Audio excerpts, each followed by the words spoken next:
बिस्मिल्लाहिर्रहमानिर्रहीम अस्सलामु अलैकुम वरहमतुल्लाह। ګرانو محصلینو، نن موږ او تاسو په دې لیکچر کې د پښتورګو د رګونو ناروغۍ وایو یا رینل واسکولر ډیزیز. تاسو معلومات دي ډاکټر صاحبانو چې پښتورګي چې د ابډومینل اورټا څخه د ته شریان لري چې هغه شریان ته موږ او تاسو رینل آرټري وایو او رینل آرټري بیا په ډیر برخه شریانو باندې ویل کیږي چې سیګمنټل آرټریز دي، انټرلوبر آرټریز دي او آرکویټ آرټري دي او اخیره کې بیا دا شریان نه چې په شریانچو باندې بلېږي چې هغه ته موږ افرنٹ آرټریول وایو او افرنٹ آرټریول بیا په ګلومرولر کپیلری باندې بدلیږي او ګلومرولر کپیلری بیا په افرنٹ آرټریول باندې بدلیږي او بلاخره دغه افرنٹ آرټریول نه چې ټول بلاخره د یو بل ورید په واسطه باندې چې هغه ته موږ رینل وین وایو بیرته د پښتورګو څخه راوځي. نو د پښتورګو د وینې دوران چې دی د رینل آرټري په واسطه باندې شروع کیږي، رینل آرټري په واسطه باندې او د رینل وین په واسطه باندې دوباره بیرته د څخه وینه راوځي. اوس نو هر ناروغي چې په دغه د وینې په دوران کې هر ستونزه چې د وینې په دوران کې منځته راشي دا د دې سبب ګرځېږي چې هم زموږ او ستاسو په پښتورګي باندې تاثیر وکړي او هم د پښتورګو ناروغۍ منځته راوړي. نو د وینې د دوران هر ناروغي چې دا د پښتورګو د ناروغیو سبب ګرځېږي. همدغه ناروغۍ چې یا د وینې د دوران د ستونزو د وجې څخه په پښتورګو کې ناروغۍ منځته راغلي او یا د پښتورګو د پارنکایما یا د سټروما د ستونزو د وجې څخه په رګونو باندې تاثیر کړی اوسي، دغه ټول ناروغیو ته موږ تاسو رینل واسکولر ډیزیز وایو یا د پښتورګو د رګونو ناروغۍ. هغه ناروغۍ چې زموږ او تاسو پښتورګي خرابای او د پښتورګو فنکشن او د پښتورګو د کنټرول میخانیکیتونه د منځه وړي، هغه موږ او تاسو په څلور برخو کې ویشو. لومړنۍ ناروغي ته موږ او تاسو وایو هایپرټنسیو واسکولر ډیزیز. د نوم نه معلومیږي چې هایپرټنسیو های بلډ پریشر ته ویل کیږي یا لوړ فشار ته ویل کیږي، واسکولر رګونو ته ویل کیږي او ډیزیز ناروغي ته ویل کیږي. په دې ناروغیو کې به د وینې فشار لوړي، بلډ پریشر به پکې های بلډ پریشر او دا های بلډ پریشر چې دا زموږ او تاسو د پښتورګو ناروغۍ سبب ګرځي. بل ناروغي چې زموږ او تاسو پښتورګو باندې بد تاثیر کوي د پښتورګو ناروغۍ سبب ګرځي او د رګونو څخه پیدا کیږي، هغه تل کې ترومبوټیک مایکرو انجیوپاتی. ترومبوټیک د ترومبوزس څخه خېستل شوی دی چې کله وینه علاقه شي او الته ترومبس منځته راشي یا پرنټ کېدل. مایکرو نازکه ته ویل کېږي یا کوچنی ته او انجیو رګونه ته ویل کېږي. نو مایکرو انجیو ته موږ تاسو کپیلری هم ویلی شو، کپیلری. نو مایکرو انجیوپاتی معنا د کپیلریګانو ناروغۍ دي، هغه کپیلریګان چې په پښتورګو کې موجود دي خو که چیرې د پښتورګو رګونه د ترومبوزس سره مخامخ شي، خصوصا کوچني رګونه یا مایکرو انجیوپاتی، نو موږ وایو چې پښتورګي چې د ترومبوټیک مایکرو انجیوپاتی سره مخامخ شي او دا د پښتورګو د ناروغیو سبب ګرځي. درېیمه ناروغي چې ده د رینل کورټیکل نیکروزس سبب ګرځي چې رینل پښتورګي ته ویل کېږي، کورټیکل د پښتورګو کورټیکس ته ویل کېږي یا محیطي برخه ته، او نیکروزس چې د اسکیمیا د وجې څخه یا د انفرکشن د وجې څخه یو ځای ته وینه ونه رسېږي، هغه په انفرکشن او بیا په نیکروزس باندې اخته کېږي. نو که چیرې د پښتورګو کورټیکس ته یا پریفرال برخې ته چېرته چې په ډېر شمېر سره افرنټ او افرنټ آرټریولز یا ګلومرولز هلته په کافي اندازه وینه ونه رسېږي، نیکروزس منځته راځي او دا هم د رینو واسکولر ډیزیز سبب ګرځي. او څلورمه حادثه چې ده د رینل انفرکشن یا د پښتورګي د احتشاش څخه عبارت دی چې پخوا پې موږ او تاسو خبرې کړې چې په دې حالت کې پښتورګی د وینې د کمبود سره مخامخ کېږي او بالاخره رینل واسکولر ډیزیز منځته راځي. لومړی ناروغي چې موږ او تاسو وایو چې ډېره زیاته مهمه ده د هایپرټینسیو واسکولر ډیزیز په نوم باندې دی. هایپرټینسیو معنا های بلډ پریشر. په دې ناروغیو کې د وینې فشار لوړ شوی دی او دغه د وینې فشار چې دی د دې لوړېدل د دې سبب ګرځېږي چې د بدن د نور برخو سره سره زموږ او ستاسو په پښتورګو باندې هم بد تاثیر وکړي. که چیرې د وینې فشار د هر علت د وجې څخه لوړ لاړ شي زموږ او ستاسو په لاندې غړو باندې ډېره اغېزه کولی شي. لومړی های بلډ پریشر په زړه باندې تاثیر کوي، هم د وینې لوړ فشار چې په دماغ باندې تاثیر کوي او دریم د وینې لوړ فشار چې په پښتورګو باندې تاثیر کوي. زړه هم کافي اندازه وینه ورته نه رسیږي او بالاخره کارډیک آوټپوټ کمیږي او د مختلفو ستونزو سره مخامخ کېږي. دماغ ته هم کافي اندازه وینه نه رسیږي د هایپرټینشن د وجې څخه او کېدلی شي چې دماغ د اسکیمیا سره مخامخ شي یا د دماغ بلډ سرکولیشن چې دی دا په ښه شکل باندې خړو به نه شي، دماغ ته کافي اندازه وینه ونه رسیږي او د انفرکشن سره مخامخ او پښتورګو ته هم په کافي اندازه وینه نه رسیږي او د پښتورګو بلډ فلو چې کمه شوه لیګویوریا منځته راځي او رینل فیلر ته زمینه برابرېږي. نو که چیرې یو ناروغ په هایپرټینشن باندې اخته اوسي یا په های بلډ پریشر باندې یا هایپرټینسیو واسکولر ډیزیز باندې د رګونو داسې ناروغۍ دي چې هغه د لوړ فشار منځته راتګ سبب ګرځېږي، نو کېدلی شي چې دغه ناروغۍ په زړه تاثیر وکړي، په دماغ یې وکړي او په پښتورګي باندې یې وکړي. هایپرټینشن موږ او تاسو د های بلډ پریشر په نوم باندې یاد کړی و. موږ او تاسو وایو چې دغه هایپرټینشن یا های بلډ پریشر یا د وینې په رګونو کې د فشار لوړوالی چې دی دا په دوه ډوله باندې چې یو ته موږ او تاسو پرایمري هایپرټینشن وایو او بل ته سیکنډري هایپرټینشن وایو. پرایمري هایپرټینشن یا ابتدایي هایپرټینشن چې 90% د هایپرټینشن تشکیلای، یعنی 90% پیښې د هایپرټینشن چې دا به پرایمري وسی او دا پرایمري هایپرټینشن چې دی 90% واقعات کې د دوی هیڅ کاز یا علت نه دی معلومه چې د کوم علت د وجې څخه منځته راځي، خو په هر چا کې منځته راتلی شي او په هر سن سال کې منځته راتلی شي. سیکنډري هایپرټینشن چې دی دا 10% پیښې جوړوي او دوی د یو خاص علتونو د وجې څخه منځته راځي، لکه مخکې چې ما تاسو ویلې چې یو علت د پښتورګو ناروغۍ دي. که چیرې پښتورګي دوامدار ډول باندې ناروغۍ سره مخامخ شي، هغه که د پښتورګي کورټیکس او هغه د هغوی میډولا اوسي یا پارانکایما اوسي، نو دا دې سبب ګرځېږي چې رینل فیلر د سیکنډري هایپرټینشن سبب وګرځېږي. که چیرې موږ او تاسو های بلډ پریشر یا د وینې لوړ فشار د کلینیکي سیال نظر وګورو نو دا موږ او تاسو په دوه برخو باندې ویشو چې یو ته موږ او تاسو وایو بیناین هایپرټینشن یا سلیم او بل ته موږ او تاسو وایو خبیث فشار یا مالیګننټ هایپرټینشن. ان د کلینیک نظر فشار موږ او تاسو په دوه برخو باندې ویشو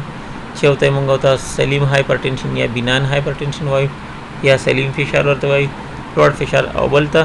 موږ مالیګننټ هایپرټینشن یا خبیث لوړ فشار وایو. بیناین هایپرټینشن 95% پیښو کې اکثرا منځته راځي، یعنې 95% خلک چې تاسو ګورئ چې دوی د هایپرټینشن سره مخامخ شوي دا اکثرا بیناین اوسي او په دوی کې د وینې فشار چې دی په متوسطه اندازه باندې لوړ شوی اوسي او کلونه وخت په بر کې نیسي، یعنې د کلونو په تېرېدو سره به دا په قلار باندې پورته کېږي، په یو ناڅاپي شکل یا په اني شکل باندې به نه لوړېږي. نو ځکه دې ته موږ او تاسو بیناین هایپرټینشن وایو او په دغه بیناین هایپرټینشن کې کله داسې کېږي چې په پښتورګو کې یو تعداد مواد جمع کېږي، اکثرا د پروتیني مواد جمع کېدل چې هغې ته موږ او تاسو نیفروسکلیروزس هم ویلی شو یا بیناین نیفروسکلیروزس ورته ویلی شو او په دوی کې اکثرا د هیالین اتیروسکلیروز د وجې څخه منځته راځي. بل مالیګننټ هایپرټینشن دی چې کېدلی شي چې په نارموټینسو حالت کې، یعنې د سړي فشار نارمل اوسي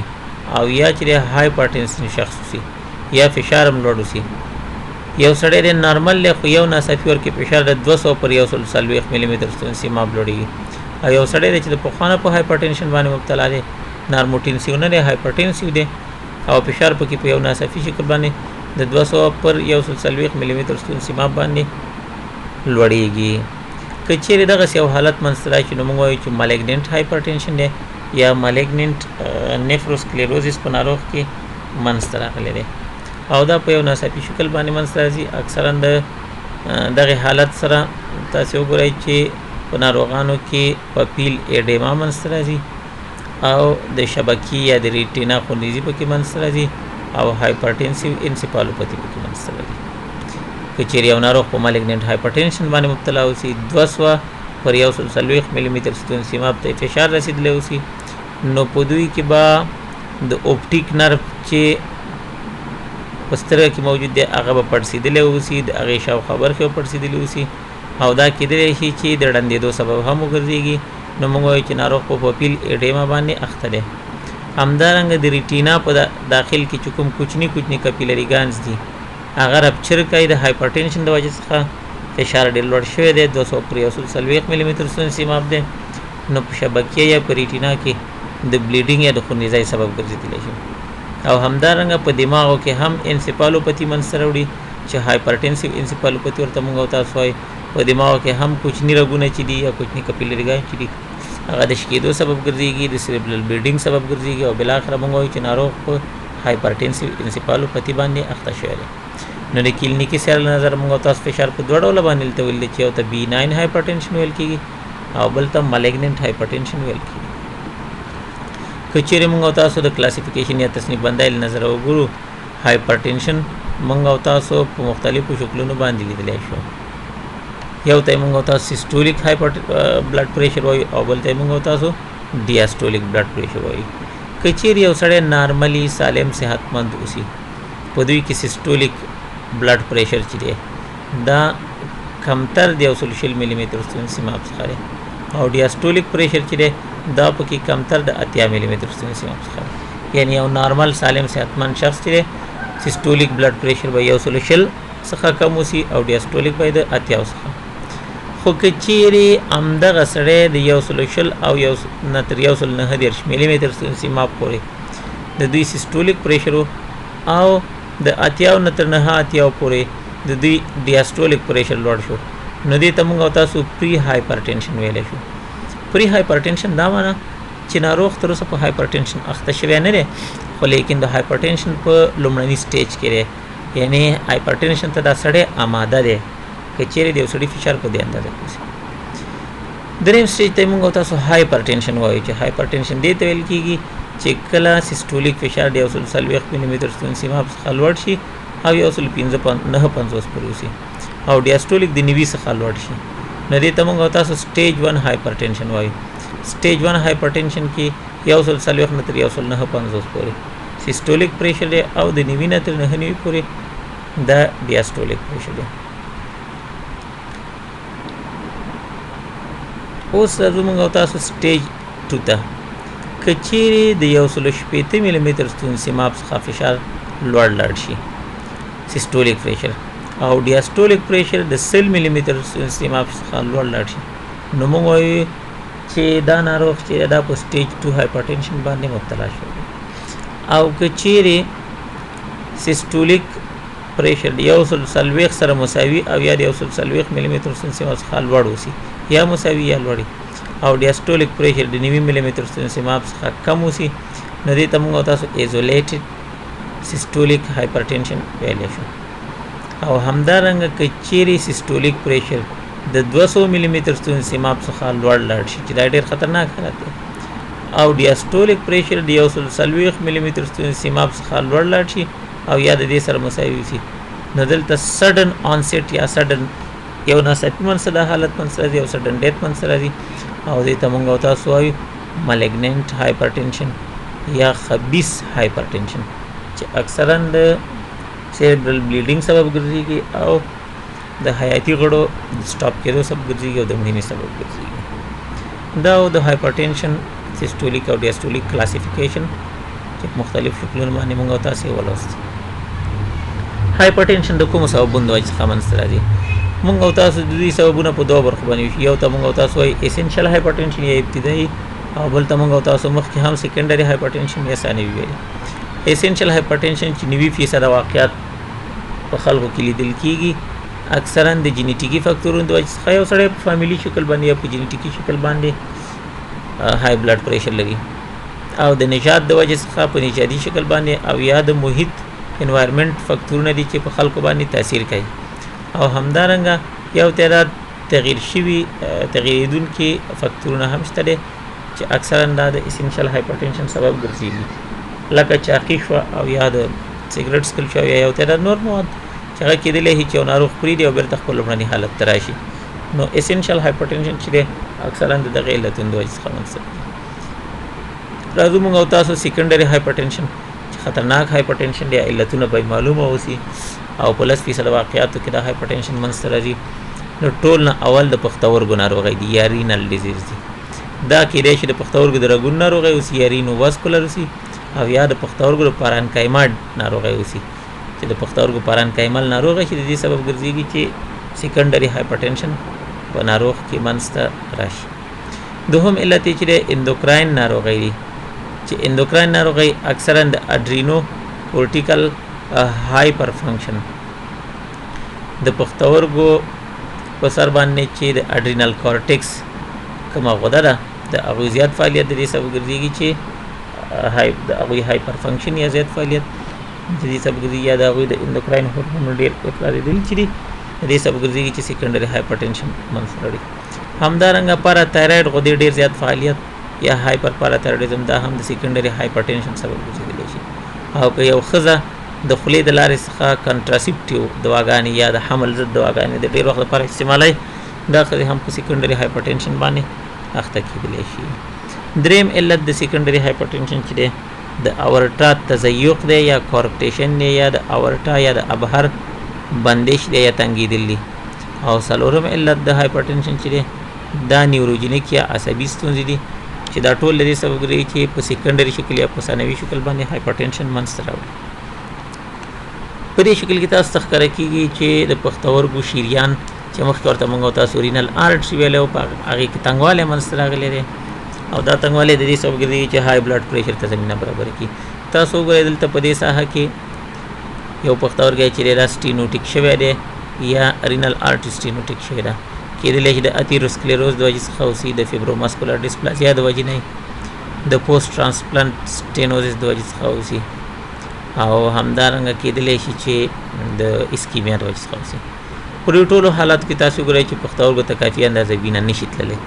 ځکه چې بندش موجود دی تضیق موجود دی چې وینه لاړه نه شوه پښتورګي به د چیج سره مخامخ شي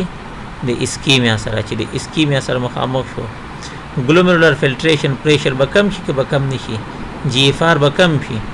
چې جی اف آر کم شو د جوکسټا ګلومرولر اپاراتوس په واسطه باندې یو تعداد مواد افرازیږي چې یو د هغې جملې څخه د رینین هارمون دی رینین چې په زیاته اندازه باندې افراز شو رینین په الډوسټیرون باندې تاثیر کوي د الډوسټیرون د افراز سبب ګرځي او الډوسټیرون چې د مالګو یا د سوډیم یا د سوډیم سالټ په دوباره جذب یا ریټینشن کې رول لري او کله چې مالګې دوباره جذب شي بلډ پریشر چې دی دا لوړېږي او بالاخره موږ وایو چې رینو واسکولر ډیزیز پکې منځته راغلي دي